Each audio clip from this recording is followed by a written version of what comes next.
Di pinggir desa yang dikelilingi hutan bambu dan rawa, berdirilah sebuah rumah tua yang sudah puluhan tahun kosong.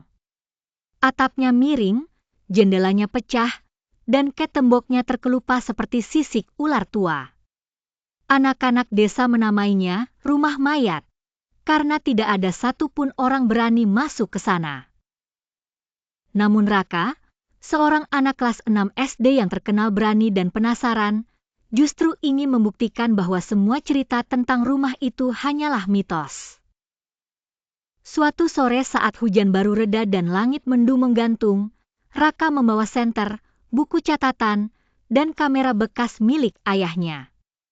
Ia masuk melewati pagar kayu yang sudah lapuk, dan dorongan rasa penasaran mengalahkan rasa takut. Ketika melangkah masuk ke ruang utama, dia menemukan lantai kayu berdebu dan perabot tua tertutup kain putih. Tapi yang paling membuatnya berhenti adalah sebuah nisan kecil di tengah ruangan. Nisan itu tidak tertanam di luar rumah, tapi di dalam rumah, tepat di tengah ruang tamu yang kini gelap dan lembab. Di atas nisan itu tertulis, "Di sini beristirahat selamanya, Nyonya Sari Astuti, 1925-1970. Raka bergidik. Kok bisa ada makam di dalam rumah? Ia memfoto nisan itu, mencatat nama dan tahun wafat, lalu melihat sekeliling.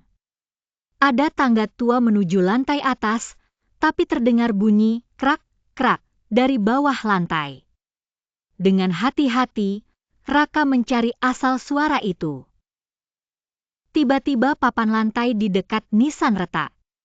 Raka kaget dan mundur, tapi rasa penasaran membawanya mengambil linggis dari dapur dan membuka lantai itu. Di bawahnya ada lorong sempit seperti ruang bawah tanah. Dengan senter menyala, ia turun perlahan. Dinding lorong dipenuhi coretan-coretan aneh dan foto-foto tua. Ada satu foto besar tergantung, wajah seorang wanita tersenyum dengan mata tajam, sama seperti nama di nisan tadi. Di ruang bawah tanah itu, Raka menemukan sebuah meja tua dengan buku harian. Ia membukanya, halaman pertama bertuliskan, "Hari kelima setelah kematian suamiku. Aku tak ingin dia dikubur jauh.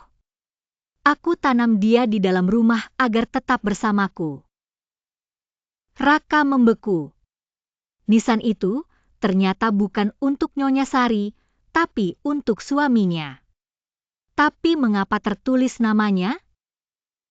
Halaman berikutnya penuh dengan tulisan aneh, seolah ditulis oleh orang yang kehilangan kewarasan.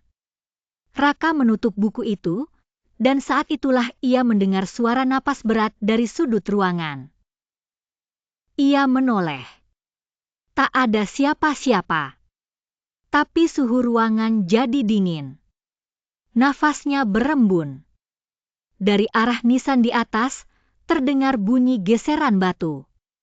Seakan seseorang, atau sesuatu, sedang bangkit.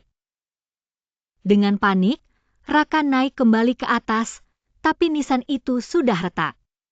Dari celahnya, terlihat tanah yang tergali sebagian, dan bekas tangannya mencakar-cakar dari dalam. Raka berlari keluar dari rumah, meninggalkan barang-barangnya.